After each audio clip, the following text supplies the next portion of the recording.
बिस्मिल्लाहिर्रहमानिर्रहीम, अस्सलामु अलैकुम। अली सलमान जी टीवी के तमाम नाजरीन को जी स्पोर्ट्स में खुश आमदेद कहता है कि जब पीर से लेकर जुमेरात तक रोज़ाना रात 11:05 पर हम इस महफिल को सजाते हैं आपके लिए और बात करते हैं उस दिन खेले जाने वाले स्पोर्ट्स के हवाले से। और आपके इल्म है कि पाकिस्तान और इंग्लैंड की टीमों के दरमियान 3 टेस्ट मैचेस पर मुश्तमिल सीरीज़ का पहला टेस्ट मैच इंग्लैंड की टीम 74 रन से जीतने में कामयाब हुई। एक बड़ा ज़बरदस्त मैच था कि जहाँ पे ना सिर्फ इंग्लैंड ने टेस्ट मैच जीता बल्कि दिल भी जीत लिए। ना सिर्फ अपनों के बल्कि गैरों के भी दिल इंग्लैंड की टीम जीतने में कामयाब रही। और इंग्लैंड ने वो ट्रेंड, वो मिजाज सेट किया कि जिसमें अभी तक डिबेट जारी है कि हम क्यों कर इस ब्रांड की क्रिकेट नहीं खेल सकते, हम क्यों कर इस सोच के साथ आगे नहीं बढ़ सकते। और यही चीज़ पाकिस्तान क्रिकेट के कई साबिक खिलाड़ियों ने भी इसकी निशानदेही की है कि क्यों पाकिस्तान जो है वो इस अंदाज से क्रिकेट नहीं खेलता, क्यों जो इंग्लैंड की टीम में ब्रैंडन मैकलम के आने के बाद जो है वो सोच और उसकी अप्रोच तब्दील हुई है। आज बात करेंगे पाकिस्तान और इंग्लैंड के दरमियान होने वाली टेस्ट सीरीज के हवाले से।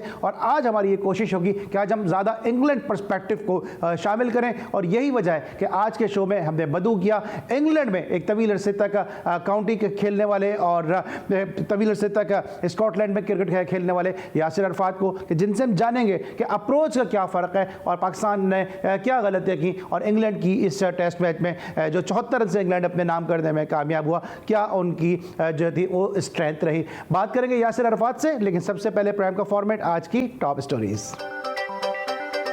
पाकिस्तान और इंग्लैंड की क्रिकेट टीमें दूसरे टेस्ट के लिए मुल्तान पहुंच गईं। दोनों टीमों के दरमियान दूसरा मैच 9 दिसंबर से मुल्तान में खेला जाएगा। पाकिस्तानी टीम इंग्लैंड का दूसरे टेस्ट में भरपूर मुकाबला करेगी। मुल्तान में एक नई क्रिकेट नजर आएगी। चेयरमैन पीसीबी रमीज राजा। कौमी fast bowler Haris Rauf England के खिलाफ टेस्ट सीरीज से बाहर हो गए। पीसीबी ने लंका प्रीमियर लीग के लिए फास्ट बॉलर मोहम्मद हसनैन को एनओसी देने से इनकार कर दिया। भारत ने पाकिस्तानी ब्लाइंड क्रिकेट टीम को वीजा देने से इनकार कर दिया। भारत और बांग्लादेश के दरमियान दूसरा वनडे मैच कल खेला जाएगा। FIFA world cup pre quarter final round के अहम मैचेस जारी। जी नाज़रीन, ये थी आज की टॉप स्टोरीज। और आपने इन टॉप स्टोरीज में देखा किस तरह से पाकिस्तान की ब्लाइंड क्रिकेट टीम को भारत में खेले जाने वाले T20 वर्ल्ड कप में शिरकत से महरूम कर दिया गया। और इस मुद्दे पे बात करने के लिए इस वक्त मुझे ज्वाइन किया सुल्तान शाह साहब। आप चेयरमैन है पाकिस्तान ब्लाइंड क्रिकेट काउंसिल के और साथ साथ प्रेसिडेंट है वर्ल्ड ब्लाइंड क्रिकेटर के। तो एक बड़ा नाम, एक बड़ी शख्सियत इस वक्त हमारे साथ मौजूद है इस मौजू पे गुफ्तगू करने के लिए। अस्सलाम वालेकुम शाह साहब। वालेकुम अस्सलाम जी। शाह साहब, सबसे पहले तो ये बताइए कि एक बड़ी मजबूत टीम है पाकिस्तान ब्लाइंड क्रिकेट की और बड़ी मजबूत कंटेंडर थी कि जो जाके भारत में जाके वर्ल्ड कप जीत सके, उसको वीजे इशू नहीं किए गए। आपको क्या लगता है कि क्या ये मामला पॉलिटिसाइज किया गया है या कोई खौफ था, क्योंकि पाकिस्तान मुसलसल 5 मरतबा भारत की टीम को जो है वो शिकस्त दे चुका है, तो ये खौफ था कि पाकिस्तान कहीं भारत में जाके ये टूर्नामेंट अपने नाम ना कर ले और भारतीय सरजमीन पे पाकिस्तानी तराना और पाकिस्तानी परचम सरबुलंद ना हो सके। जी बिल्कुल, दोनों चीज़ें ही हैं। और ख़ास तौर पे सबसे बड़ा जो मैं समझता हूँ मामला है वो तो खैर इसको पोलिटिसाइज किया गया है और इसको सियासी रंग दिया गया। भाई आप ये देखें कि एक ब्लाइंड क्रिकेट टीम है और पूरी दुनिया की वहाँ पे टीमें आपने बुलाई हैं, उनमें से भी अब 4 टीमों ने इस वर्ल्ड कप में शिरकत नहीं की, यानी पाकिस्तान, इंग्लैंड, वेस्ट इंडीज़ और न्यूजीलैंड। अब सिर्फ पीछे 6 टीमें बच गई हैं। तो 6 टीमों के साथ आप वर्ल्ड कप करा रहे हैं और उसमें आपने पाकिस्तान को सिर्फ इस बुनियाद पे रिफ्यूज कर दिए उसके वीज़े के, जी वो पाकिस्तान से हमें नफरत है। जो नहीं, जब से ये देखें 5 दफ़ा पाकिस्तान की ब्लाइंड टीम इंडिया गई है और हमेशा वहाँ से अच्छी कारकर्दगी की है, जीते भी हैं, फाइनल में हारे भी हैं। लेकिन ये खेल है, इसमें हार जीत तो हिस्सा है। अभी पिछले 1 साल में, 1.5 साल में पाकिस्तान ने 5 T20, 2 इनको ढाका में शिकस्त दी और 3 शारजा में हारा है।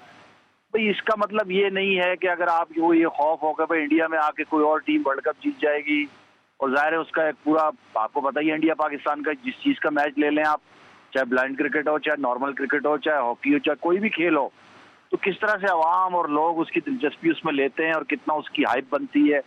यानी पूरे ICC वर्ल्ड कप में आप देखें कि सिर्फ एक इंडिया पाकिस्तान का मैच 300 अरब रुपए का था।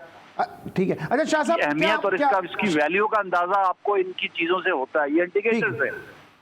लेकिन ये हुकूमतें जो शाह साहब वक्त थोड़ा महदूद है, क्विकली मैं आपसे जरा क्वेश्चन करना चाहूंगा, वक्त थोड़ा सा महदूद है। ये आप क्या वजह समझते हैं कि पाकिस्तान ब्लाइंड क्रिकेट काउंसिल सलाहियतों से मालामाल टीम है, लेकिन इससे पहले भी मुझे याद है कि जब पाकिस्तान की ब्लाइंड क्रिकेट टीम इंडिया गई थी और आपके प्लेयर जो थे वो डिनर करने गए, तो वहां पे गिलास में जो था वो आपके जो कप्तान थे, आई थिंक उनका नाम शायद जीशान अब्बासी था, कि जिनके गिलास के अंदर एसिड भर दिया गया था और वो पानी समझ के वो तेजाब पी गए थे वो। हाँ, ये वाकया भी हुआ था, ये वाकया भी हुआ और 2012 में ये हुआ और बहरहाल वो उसको लोगों ने ये कहा कि जी ये ह्यूमन एरर है और इसमें गलती से वहाँ रात को फंक्शन लेट तक चला, तो वो जो महलूल था वहाँ रह गया। बहरहाल वो पाकिस्तान टीम ने बड़े दिल का मुजाहरा किया, जीशान अब्बासी ने भी बड़े दिल का मुजाहरा किया और जब उन्होंने रिटर्न हमसे माफ़ी मांगी, उनकी इंतजामिया ने, उस होटल ने, बड़ा होटल था वो, 5 स्टार होटल था, उसके जीएम ने रिटर्न माफ़ी मांगी, वो आज भी हमारे पास मौजूद है उनकी रिटर्न माफ़ी। तो बड़े दिल का मुजाहरा करते हुए हमने कहा कि चलें जी ठीक है, कोई बात नहीं, हमारा बच्चा सेफ रहा और उसने अच्छा खेला भी और वर्ल्ड कप के फाइनल तक भी हम पहुंचे। लेकिन ये चीज़ें सारी इंडिकेटर्स हैं इस बात की कि आप किसी भी सूरत में पाकिस्तानियों को, पाकिस्तान के स्पोर्ट्स पर्सन को, पाकिस्तान के लोगों को पसंद नहीं करते और चीज़ों को डैमेजेस पहुंचाने की कोशिश करते हैं, नुकसान पहुंचाने की कोशिश करते हैं, जो यकीनन एक बहुत बड़ा सेटबैक है क्योंकि पाकिस्तान ब्लाइंड क्रिकेट टीम इस वक्त दुनिया की T20 की नंबर 1 टीम है और हमने 2 साल इसकी तैयारी के लिए, वर्ल्ड कप के लिए किया और पिछले 1-1.5 महीने से भी इनका आप हेड भी तो है ना वर्ल्ड ब्लाइंड क्रिकेट कौन जो एसोसिएशन है आपकी, वर्ल्ड ब्लाइंड क्रिकेट एसोसिएशन, उसके आप हेड भी तो है। उस हवाले से आप कोई इसमें फैसला लेने के कोई सोच रखते हैं कि कोई डिसीजन लेंगे? जी बिल्कुल, मैं उसका प्रेसिडेंट भी हूँ और हमारी एग्जेक्टिव के दरमियान आज ही व्हाट्सएप ग्रुप पे सारी बातें हुई हैं और उस पर लोगों ने बहुत ज़्यादा क्रिटिसिज्म किया है। कुछ लोगों ने तो ये कहा, यहाँ तक कहा कि अगर आप कहें तो हम इसको रोल बैक कर जाते हैं और ये वर्ल्ड कप को छोड़ के चले जाते हैं। तो हमने कहा कि ठीक है, आप लोग इतना खर्चा करके आए हैं, आप खेलने आए हैं, बहुत सारे वसाइल इशू बनते हैं, तो हमने कहा कि ठीक है आप खेलें, लेकिन सब ने अपना अपना एहतजाज रिकॉर्ड कराया है। जो सेक्रेटरी जनरल हैं रेमंड मॉक्सले, ऑस्ट्रेलिया से उनका ताल्लुक है, उन्होंने शदीद मजम्मत की है, तहफ़्फ़ुज़ात उन्होंने कहा कि ये जो सियासत है इसमें बिल्कुल स्पोर्ट्स नहीं होनी चाहिए, इसको नहीं शिकार होना चाहिए और क्रिकेट तो खास तौर पे दोनों मुल्कों के लोगों के दिलों में बसती है। ठीक है। और जिस तरह से लोगों को क्रेज है तो इनको तो बिल्कुल भी सियासत में नहीं लाना चाहिए। तो बहुत अच्छा शाह साहब मुझे ब्रेक पे जाना है। ब्लाइंड क्रिकेट काउंसिल का एक इजलास हम कर रहे हैं 16 तारीख को, जिसमें इस मुद्दे को लेकर हम बात करेंगे और आइंदा के लिए हम भारत के में तो कम से कम कोई इवेंट जो है उसको नहीं होने देंगे जब तक कि ये रजीम है या इस किस्म के रवैये बाकी हैं। ठीक है शाह साहब, मुझे ब्रेक पे जाने में 20 सेकंड मेरे पास हैं, सिर्फ मुझे ये बता दें कि भारत ने ये एक्शन लेके यूएनओ के चार्टर की भी खिलाफ वर्जी की है, तो क्या अब इस फोरम को यूएनओ के फोरम पे उठाएंगे इस मसले को? बिल्कुल, हम इसके ऊपर जायजा ले रहे हैं कि कहाँ कहाँ कौन कौन से फोरम ऐसे हैं जिन पे हम ये डिसेबिलिटी को लेकर, क्योंकि देखें ना ये डिसेबल एक यूनाइटेड नेशन का एक चार्टर है, उसको सारी दुनिया ने साइन किया हुआ है, पाकिस्तान ने भी, भारत ने भी, बाकी दुनिया ने भी। उसके अंदर ये वाज़े तौर पे लिखा हुआ है कि जी आपने डिसेबल लोगों को बराबरी के राइट्स देने हैं, उनकी चाहे वो खेल की सरगर्मियां हो, चाहे रोजगार हो, चाहे तालीम हो या जिंदगी के दीगर मामलात हो, किसी भी शोबे में आप उनको पीछे नहीं रख सकते। और ये रवैया जो भारतीय हुकूमत ने किया है ये शदीद मजम्मत के काबिल है और हम इसकी शदीद मजम्मत अल्फाज में मजम्मत करते हैं। ठीक है, थैंक यू सो मच सुल्तान शाह साहब, chairman Pakistan blind cricket council हमारे साथ मौजूद। और जो भारत ने T20 वर्ल्ड कप के लिए पाकिस्तान की ब्लाइंड क्रिकेट टीम को वीजे नहीं दिए, उस मुद्दे पे गुफ्तगू कर रहे थे। आपके वक्त का बहुत बहुत शुक्रिया। ब्रेक लेंगे और जब ब्रेक के बाद वापस आएंगे तो हमारे साथ मौजूद होंगे जबरदस्त ऑलराउंडर यासिर अरफात। मिलते हैं छोटे से ब्रेक के बाद।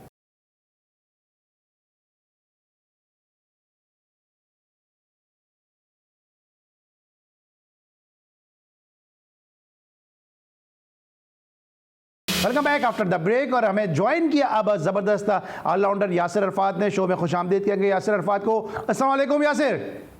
वालेकुम सलाम। यासिर, सबसे पहले आपका बहुत बहुत शुक्रिया कि आपने वक्त निकाला और गुफ्तगू का आगाज़ आपसे करेंगे उस खबर से जिसको आज हमने डिटेल में डिस्कस भी किया है कि भारत ने पाकिस्तान की ब्लाइंड क्रिकेट टीम को वीज़े इशू नहीं किए। और ये वो एक ऐसा इशू है कि जो मुसलसल हमें नज़र आ रहा है। इससे पहले कबड्डी की टीमों को नहीं दिया गया वीज़ा, वॉलीबॉल की टीमों को नहीं दिया गया, हॉकी की टीमों के साथ मसाइल रहे, IPL में पाकिस्तानी प्लेयर्स के साथ ऐसे मसले रहे। जो प्लेयर पाकिस्तानी नज़ात थे कि जो इंग्लैंड में भी खेले, खुद आप भी कोलकाता नाइट राइडर्स से खेलें, आपको भी इस किस्म का मसाइल का सामना करना पड़ा। तो ये स्पोर्ट्स में इस तरह की पॉलिटिक्स को किस तरह देखते हैं? देखिए, ये चीज तो जब तक पॉलिटिकली सेटल नहीं होगी ये चीजें चलती रहेंगी। अब जिस तरह पाकिस्तान क्रिकेट बोर्ड का जो एशिया कप का इशू चल रहा है, तो मेरा तो उस पे ये टेक है कि पाकिस्तान टीम को बगैर इंडिया के एशिया कप कराना चाहिए, अच्छी क्रिकेट खेल के जीतना चाहिए, और जब वर्ल्ड कप में जाए वहां पे उनके मुल्क में जाके उनको हराना चाहिए, बजाय इसके कि नाराज होके कि जी आप उनको पॉइंट्स भी दे दे और जाके मैच ना खेले। बल्कि इससे बेहतर प्लान ये हो सकता है कि आप उनके मुल्क में जाके उनको हराए, जिस तरीके से हम आईसीसी इवेंट्स में उनको अभी हराते हुए आ रहे हैं। तो मैं तो ये कहूंगा ये पॉलिटिकल इशू है। आई थिंक ये जितना कम से कम हम लोगों को एज अ स्पोर्ट्स में डिस्कस करना चाहिए, ऊपर से बात सेटल हो जाएगी तो डेफिनेटली ये वीजे भी इशू होंगे, टूर्स भी दोबारा से शुरू हो जाएंगे। क्योंकि आप खुद भी इस चीज का विक्टिम रहे हैं कि आप अच्छी परफॉर्मेंस के बावजूद T20 के रिकॉर्ड साज प्लेयर हैं, उसके बावजूद आप कोलकाता नाइट राइडर्स से खेले, वहां पे भी आपकी परफॉर्मेंस इतनी खराब नहीं थी, लेकिन उसके बाद आपको मौका नहीं मिला। अजहर महमूद खेलें क्योंकि उनके पास इंग्लैंड की नेशनलिटी थी, तो वो उस बेस के बुनियाद पे बाद में खेलते हुए नजर आए। आपको लगता है कि ये जो सिलसिला है ये थोड़ा सा जो है वो कुछ ज्यादा हो गया है, क्योंकि इसके नुकसान खुद इंडियन टीम को भी हो रहे हैं, क्योंकि बाहर जाके जब वो खेलते हैं तो उस तरह से परफॉर्म नहीं कर पाते हैं?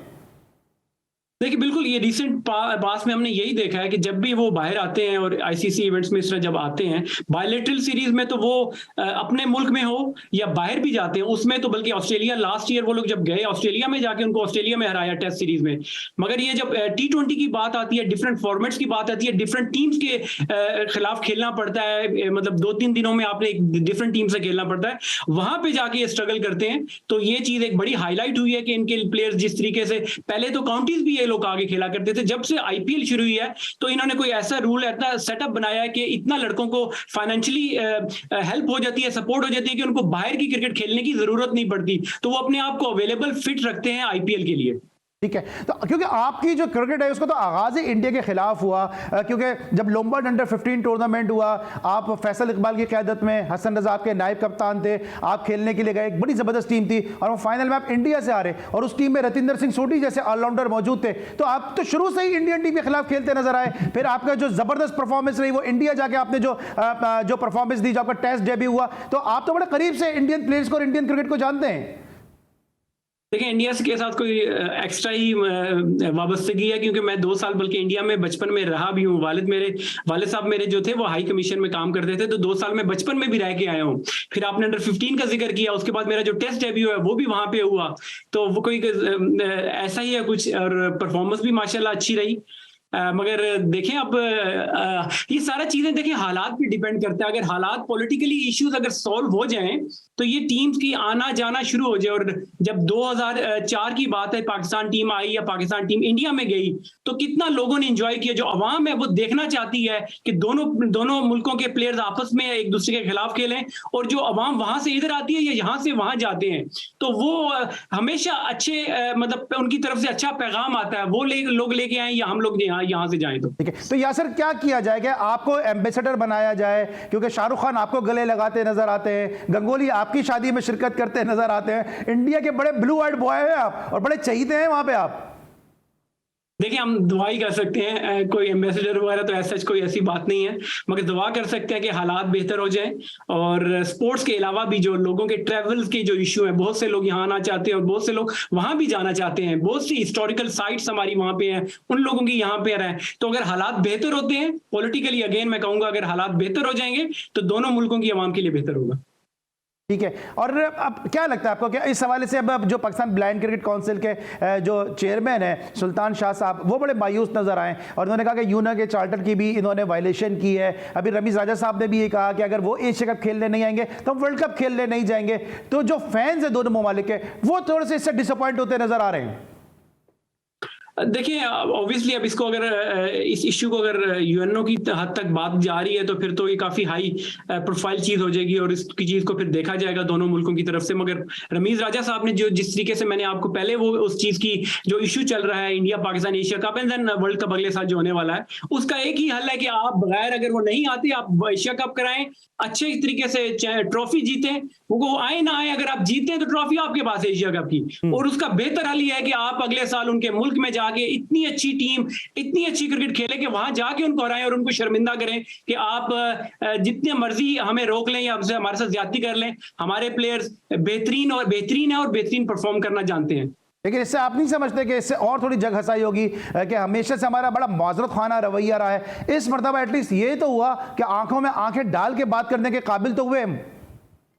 देखिए, इसमें माजरत ख्वाना तो नहीं कह सकते आप, इसको ये कि अपनी एक प्लानिंग स्ट्रेटेजी कह सकते हैं कि इससे अच्छा और क्या हो सकता है। देखिए, आप नाराज होकर इसका हल तो नहीं है। इसका बेहतर हल ये है कि आप जाएं वहां पर, एक अच्छी टीम लेकर जाएं, अच्छी प्रिपरेशन के साथ जाएं। बाकी कोई मैच जीते या ना जीते, इंडिया को वहां जाके उनके मुल्क में हरा के एक अच्छी सी उनको जो है ना रिस्पॉन्स दे दे। ऑलराइट, यासिर अरफात के ख्यालात आपने सुने पाकिस्तान इंडिया क्रिकेट के हवाले से, पाकिस्तान इंडिया स्पोर्ट्स के हवाले से। यासिर का कहना यह है कि एशिया कप में भले इंडिया की टीम आए ना आए, पाकिस्तान वर्ल्ड कप में जाए, अच्छी परफॉर्मेंस दे और वहां पे फिर पाकिस्तान का कौमी तराना बजे, पाकिस्तान का सब जलाली परचम बुलंद हो, और इससे बेहतर रिवेंज हो नहीं सकता। इस वक्त लेंगे हम एक ब्रेक और जब ब्रेक के बाद वापस आएंगे तो बात करेंगे Pakistan versus England test series के हवाले से। मिलते एक छोटे से ब्रेक के बाद।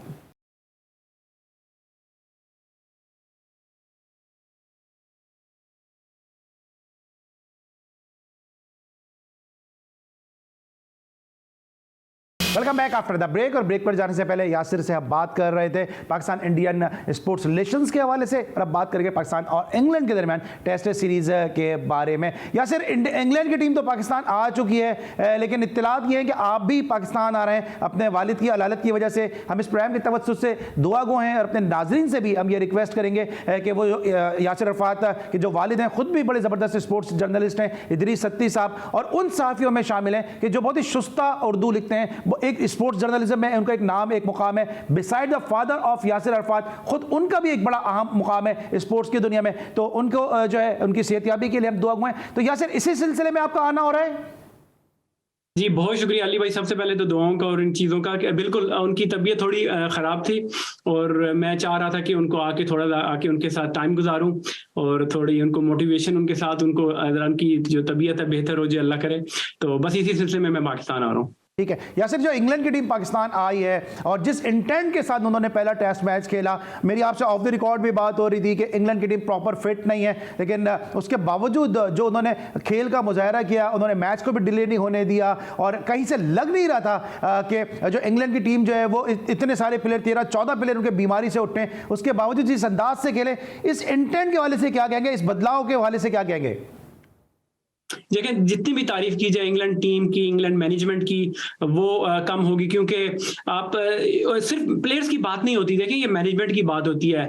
पिछले साल अगर आप देख लें, इंग्लैंड की टीम अंडर जो रूट और सिल्वरवुड जो उनके हेड कोच थे, उनकी अंडर जो इन्होंने सीरीज इंडिया में जाके खेली और फिर एशेज में जाके ऑस्ट्रेलिया में खेली, तो बहुत ही क्रिटिसिज्म का इनको सामना हुआ। और आपने देखा होगा कि रॉबर्ट की स्काई स्पोर्ट्स पर अक्सर उनको क्रिटिसिज्म करते थे कि अटैकिंग क्रिकेट खेलनी पड़ेगी अगर आपने टीमों का मुकाबला करना या जीतना है। तो एसीबी ने बड़ा अच्छा एक इकदाम लिया कि उन्होंने डायरेक्टर ऑफ क्रिकेट रॉबर्ट की को अनाउंस किया। उसके बाद ही हम लोग हर बंदा मैकेलम और उसको तो तारीफ की कर रहे हैं कप्तान की, स्टोक्स की, मगर मैं समझता हूं उससे भी ज्यादा तारीफ अगर की जाए तो वो रॉबर्ट की होगी, जो ब्रेंडन मैकेलम को लेकर आए और इस तर्ज की क्रिकेट जो हम लोग बेसबॉल की बात कर रहे हैं और एग्रेसिव क्रिकेट की बात कर रहे हैं, और उसके बाद फिर उन्होंने कप्तान चेंज किया।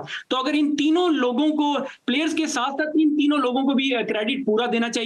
और बिल्कुल आपने देखा होगा पिछला समर जो गुजरा उसमें भी इन्होंने जितनी भी क्रिकेट खेली, 7 या 8 मैचेस खेले, जिनमें से इन्होंने एक मैच हारा या ड्रॉ, उसके अलावा सारे मैचेस ये लोग जीते हैं। तो जितनी भी तारीफ की जाए इस टीम की वो कम होगी। क्या मैसेज दिया होगा? आप खुद भी क्वालिफाइड कोच है, ब्रेंडन मैकलम ने मैसेज किया दिया होगा, क्योंकि आप पहला टेस्ट मैच खेल रहे हैं, वो भी पाकिस्तान की सरजमीन पे। जो गैर मुल्की टीमें आती हैं वो पाकिस्तान आके थोड़ा सा स्ट्रगल करती हैं, इब्तिदा में कोई साइड मैच भी नहीं था, उसके बावजूद आप बिल्कुल फ्रेश आते हैं और जो जिस अंदाज से आप खेलते हैं वो दुनिया को हैरान कर जाते हैं। अली भाई, मुझे ये लगता है कि स्किल लेवल भी और बाकी चीजें भी, फिटनेस भी थोड़ा थोड़ा तो बेहतर है पाकिस्तान टीम से, उनका एक्सपीरियंस भी बेहतर है। जो सबसे इंपॉर्टेंट चीज है, जो चीज हम लोगों को देखनी चाहिए, आपने मेरी कोचिंग की बात की, या जब हम एनालिसिस करते हैं टीवी पे बैठकर, तो मुझे ये लगता है कि जो साइकोलॉजिकली इंग्लैंड के प्लेयर हैं वो बहुत रिलैक्स हैं। वेरस अपने प्लेयर, हम पाकिस्तान के प्लेयर्स की अगर बात करें तो मुझे वो लगता है कि वो जो हम लोग कहते हैं ना कि डर के खेलते हैं, वो डर के इसलिए खेलते हैं, उनके बैक ऑफ द माइंड ये होता है कि वो अगर परफॉर्म नहीं करेंगे तो वो टीम से ड्रॉप हो जाएंगे। मैं आपको जैक क्रॉली की एग्जांपल देता हूं, पूरा समर जो है वो स्ट्रगल करते रहे, मगर मैकलम ने कहा कि ये मेरा अहम प्लेयर है इस टीम का, मैं इस टीम इसको रखूंगा, ये रन्स करे ना करे।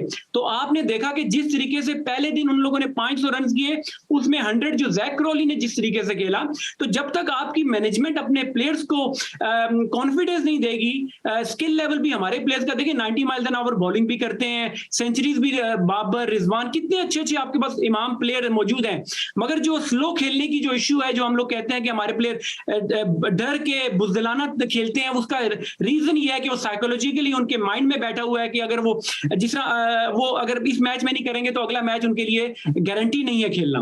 तो आपको लगता है कि जो कामरान अकमल ने स्टेटमेंट दिया, जो आपके अंडर 15 के साथी खिलाड़ी हैं, कि जी पाकिस्तान की क्रिकेट बहुत पीछे जा रही है और प्लेयर्स अपने लिए खेल रहे हैं?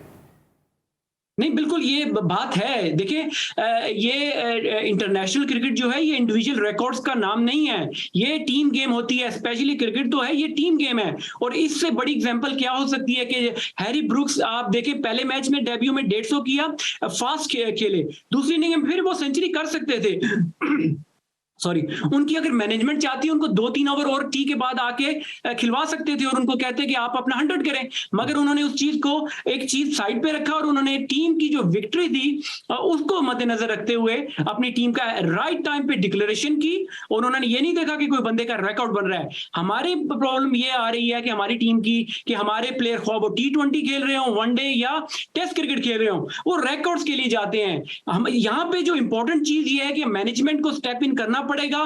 पाकिस्तान क्रिकेट बोर्ड को एक ऐसा, यहां पे तो मैं थोड़ा सा यहां पे भी ये भी मेंशन करूं, सकलैन भाई में कोई ऐसा प्रॉब्लम नहीं है कि वो कोच बुरे हैं या कोई ऐसी बात है, कोच अच्छे हैं, मगर मैं समझता हूं कि उनके ऊपर भी एक फॉरेन क्वालिफाइड ट्रेंड जो एक्सपीरियंस हो कोचिंग का, वो आए और वो डिसीजंस करे। मुझे अभी ये लगता है कि कोई भी डिसीजन, ना वो सिलेक्शन में ना ही पिच की प्रेपरेशन में, कोई भी बंदा ऐसा नहीं है कोई जो डिसीजन ले सके। हर बंदा एक दूसरे के ऊपर देख रहा है कि वो क्या कह रहा है, वो क्या डिसीजन ले रहा है, तो जिसकी वजह से इस तरह की क्रिकेट हमें देखने को मिल रही है। तो यासिर फिर तो सिंपल ये हुआ ना कि पाकिस्तान की टीम में प्लेयर पावर है, क्योंकि सबके सब जो है, चाहे कोचेज हों, चाहे आप सकलैन की बात कर लें, चाहे मोहम्मद यूसुफ की बात कर लें, या इवन में थोड़ा आगे बढ़ के बात करता हूं कराची किंग्स की बात कर लें, वहां पे वसीम अकरम की भी नहीं सुन रहे थे, बाबर आजम। तो आपको लगता है कि ये प्लेयर पावर है? और चेयरमैन क्रिकेट बोर्ड तो खुद जो है वो बाबर आजम के पीछे छुपते नजर आते हैं, वो कहते हैं बाबर के अलावा तो मैं कुछ सोचता ही नहीं हूं।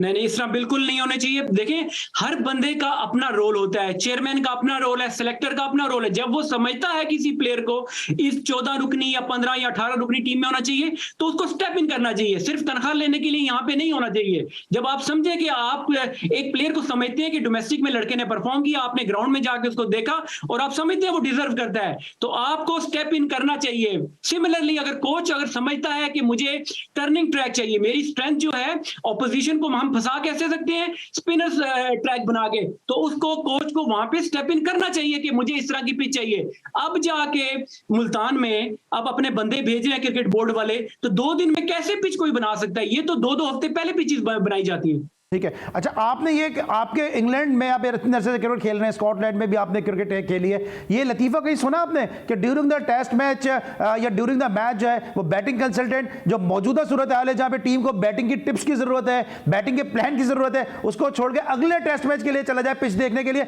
और यूसुफ साहब को कितना तजुर्बा है पिच बनाने का?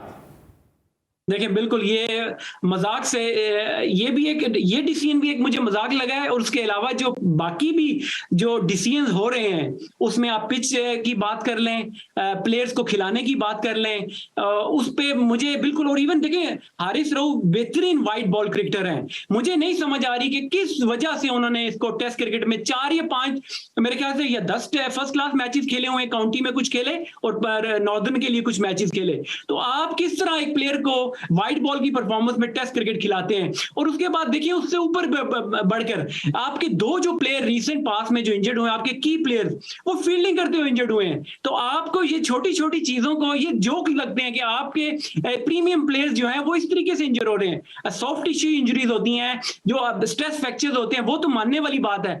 फील्डिंग में बहुत मैंने हार्डली देखा होगा कि कोई आपके कोई प्लेयर इस तरह इंजर्ड हुए हो। ठीक है, तो यासिर फिर हम जो डोमेस्टिक क्रिकेट जो हम करवा रहे हैं कि जिसमें हम कभी इंग्लैंड का स्ट्रक्चर को फॉलो कर रहे होते हैं, कभी ऑस्ट्रेलिया के स्ट्रक्चर को फॉलो कर रहे होते हैं, कभी हम कहते हैं जी इंग्लैंड में ये बॉल्स लगती हैं, ये बॉल्स लगा लें, कभी हम ड्यूक लगा देते हैं, कभी हम कोकाबुरा लगा देते हैं। हमने पूरा अपना सिस्टम रोल कर दिया, टॉस का सिलसिला हमने खत्म कर दिया कि जी जो मुकामी टीम है उसको लोकल टीम को फायदा ना हो, तो उसको डिसएडवांटेज भी इससे हो जाता है। तो उसके बावजूद भी नताइज नहीं आ रहे, तो फिर क्रिकेट हमारी किस समत में जा रही है? देखिए, ये जो लोग अपॉइंट किए जाते हैं और पाकिस्तान क्रिकेट बोर्ड में लाए जाते हैं, वो एक रीजन बताते हैं कि हम लोग आए हैं और हम ये चेंज लेके आना चाह रहे हैं। वो ये नहीं समझते कि जो एक चीज पहले इतने सालों से 40-50 सालों से चल रही है, उसकी अफादियत भी है, आपको प्लेयर्स भी मिल रहे हैं। ऑल ऑफ अ सडन आगे आप देखिए, पहले पैटर्न ट्रॉफी होती थी और कायद-ए-आज़म ट्रॉफी होती थी, आपकी सिटीज खेला करती थी, बेहतरीन वो फॉर्मेट था।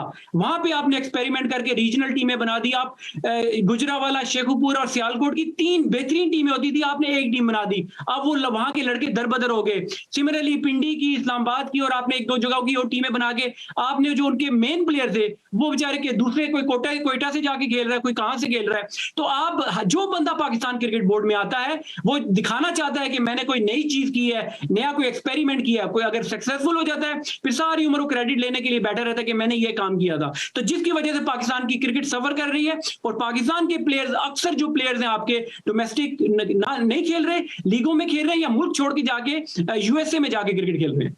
तो या सर आप इंग्लैंड में रहते हैं, वहाँ पे ये कहा यह जाता है कि जी ऑस्ट्रेलिया में जो है वो टीमों की तादाद कम है और दूसरे ममालिक में जो है वो टीमों की तादाद कम है, क्वालिटी क्रिकेट होती है। आपको क्या लगता है कि अब ये जो सिस्टम अडॉप्ट हम जो करते नजर आए हैं, इससे पाकिस्तान की क्रिकेट आगे गई है या इससे पाकिस्तान की क्रिकेट पीछे गई है? क्योंकि जिन बेसिक फंडामेंटल्स पे हम लोग क्रिकेट खेलते थे, उससे तो पाकिस्तान फतुहात हासिल कर रहा था। 92 का वर्ल्ड कप जीता, नेहरू कप जीता, शारजा कप जीता, इंडिया को इंडिया में हराया, इंग्लैंड को जाके इंग्लैंड में हराया। 92 के टूर में पाकिस्तान ने तारीख रकम कर दी कि जब काउंटी टीमों के खिलाफ भी कामयाबी हासिल की, बोनस हासिल किया। लेकिन उसके बाद हमने 2009 का जो T20 वर्ल्ड कप था वो हमने जीता। फिर एकदम से हमने सिस्टम अपना, कभी हम जो है वो ड्राफ्टिंग लेकर आ जाते हैं अपने डोमेस्टिक में, कभी इस किस्म के एक्शंस लेते नजर आते हैं।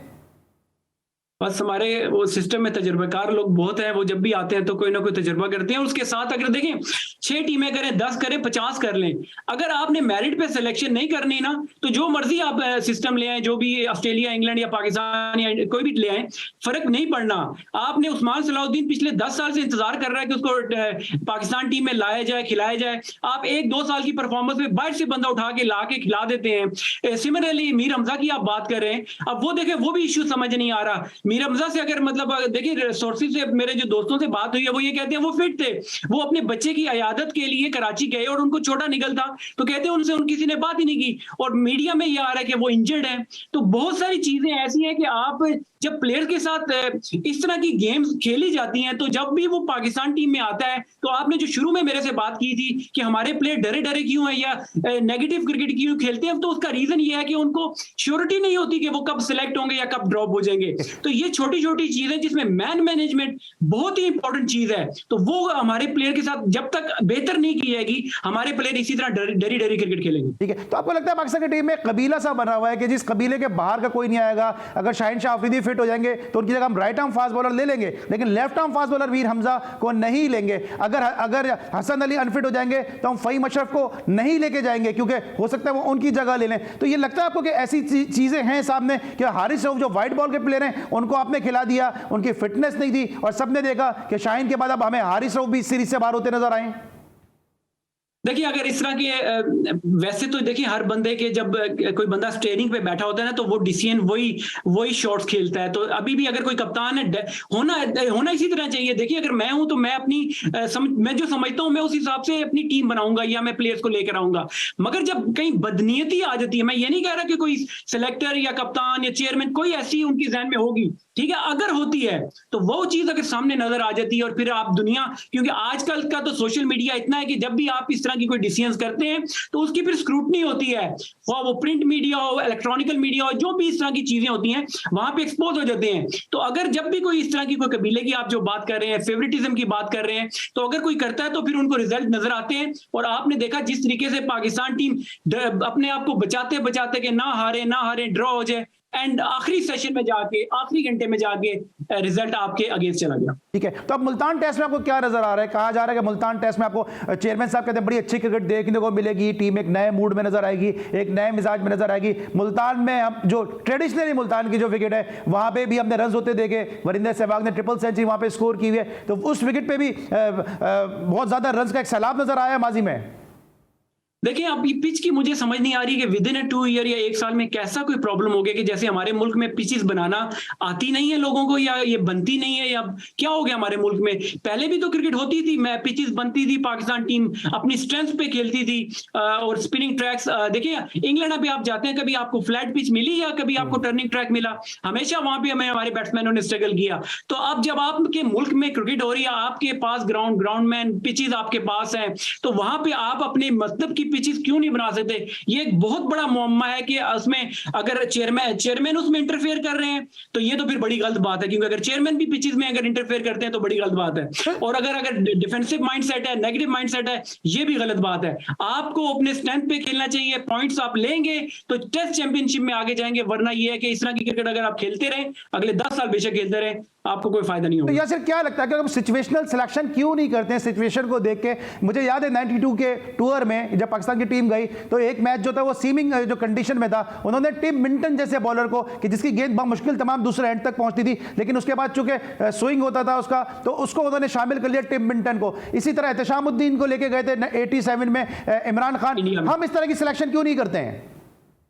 देखिए, हॉर्सेस फर्स्ट कोर्सेज की हमेशा ये बात होती है, और जो थिंक टैंक होता है वो यही कहता है। देखिए, मैं मार्क वुड को उन्होंने थोड़ी सी उनको निगल थी, उन्होंने इस मैच में उनको रेस्ट करा के उन्होंने अगले मैच के लिए वो कोशिश करेंगे, उनसे छोटे स्पेल कराएंगे, उनसे अटैकिंग बॉलिंग करवाएंगे, बाउंसर्स करवाएंगे जो उनकी पेस का फायदा है। तो इसीलिए मैं कहते हैं हॉर्सेस फर्स्ट कोर्सेज, आप ऑपोजिशन को देखते हैं, आप कंडीशन को देखते हैं, उसके हिसाब से आप अपनी टीम को जो है ना प्लान करते हैं। मुझे यहाँ ये लगता है कि हर बंदा एक दूसरे को देख रहा है, कोई ये स्टेप इन नहीं करता कि अगर कोई कोच है तो कोच का काम, जिससे मैंने पहले कहा कि आपको एक स्ट्रेटजी पहले टूर से पहले बनानी चाहिए। अभी कभी चेयरमैन का बयान आ जाता है, कभी किसी का बयान आ जाता है कि ऐसी पिच हम बनाना चाहते थे, बनी नहीं। ये कैसे हो सकता है कि आप अगर चाहें और ग्राउंडमैन आपका ग्राउंड आपका और जैसी पिच आप बनाना चाहते हैं, ये साल 2 साल में क्या हमारी पिचेस को हो गया कि हम आप अपने मतलब की पिचेस नहीं बना सकते? ठीक है, thank you so much Yasir Rafat, हमारे साथ आप मौजूद थे, और हम उम्मीद करते हैं कि आपकी पाकिस्तान आमद जो है वो साथ खैरियत के हो, और आपके वालिद साहब को अल्लाह ताला जो है वो जल्द से जल्द शिफाए कामला अता फरमाए, उनको जल्द से जल्द सेहतियाबी से सरफराज फरमाएं। आज के लिए बस इतना ही, इंशाल्लाह कल रात फिर आपसे मुलाकात होगी। उस वक्त तक के लिए अली सलमान को पूरी प्रोडक्शन टीम के साथ इजाज़त दीजिए। अपना बहुत ख्याल रखिए, अल्लाह हाफ़िज़।